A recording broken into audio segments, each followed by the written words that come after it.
Thank you so much for visiting our channel, Story Pals. Please let us know in the commentary what you think of this video. And if you enjoyed watching, please remember to subscribe and share this video. Now, let's dive into this inspirational story. Elliot Harper was known around his neighborhood as a hardworking handyman. He had a knack for fixing just about anything: leaky faucets, broken fences, creaky floorboards, you name it.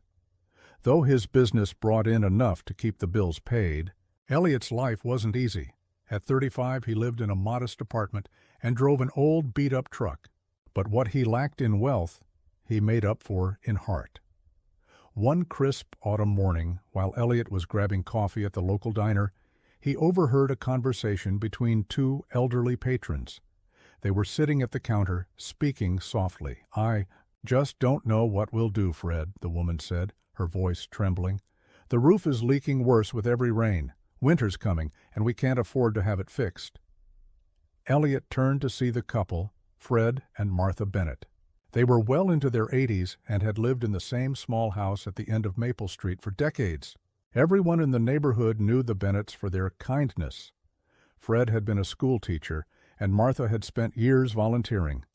Elliot sipped his coffee, thinking about the steady rainstorms that had drenched the area recently. He couldn't get their words out of his head. That afternoon, Elliot decided to stop by their house. He knocked on the door, and Martha answered with a warm smile. "Elliot!" "What brings you here?" she asked, adjusting her glasses. "I heard you might need some help with your roof," Elliot said. "I've got some free time this weekend, and I'd be happy to take a look." Fred appeared in the doorway, leaning on his cane. "That's kind of you, son, but we can't afford a big repair job right now." Elliot shook his head. "Don't worry about that. Consider it a favor to two of the nicest folks in the neighborhood." Fred and Martha exchanged a look, their gratitude evident.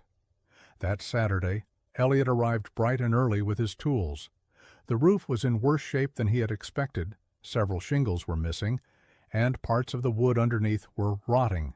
It was a big job, but Elliot worked tirelessly. Neighbors noticed what he was doing, and a few came over to lend a hand. Someone brought sandwiches, another offered coffee, and before long it turned into a community effort. By the end of the weekend, the roof was as good as new. Fred and Martha stood in their yard, gazing up at their house with tears in their eyes. "We don't know how to thank you, Elliot," Martha said, her voice shaking with emotion. "You don't have to," Elliot replied with a grin. "Just promise to call me if you need anything else." In the months that followed, Elliot continued to check in on the Bennetts.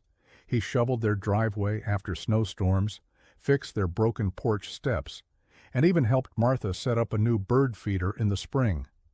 For him, it wasn't about recognition or reward. It just felt right to help. When Fred passed away the following year, Elliot was one of the pallbearers at his funeral. A few months later, Martha's health began to decline as well.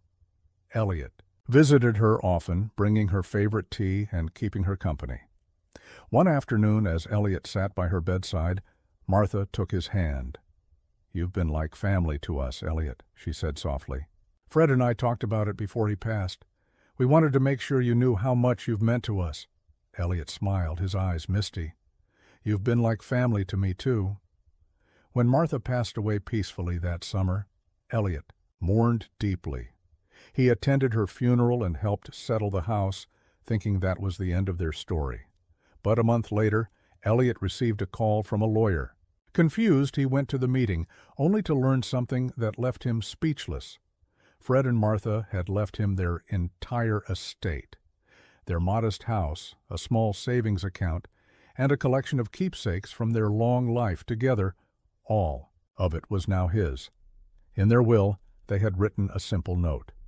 "To Elliot Harper, who gave so much without asking for anything in return, thank you for being the son we never had." Elliot was overwhelmed by their generosity. He used part of the inheritance to renovate the Bennett's house, turning it into a community center where neighbors could gather, share meals, and support one another. Years later, as he sat on the porch of the house that had once been Fred and Martha's Elliot reflected on the chain of events that had brought him to that moment. What had started as a simple act of kindness had changed his life forever, proving that sometimes giving without expecting anything in return brings rewards far greater than one could ever imagine.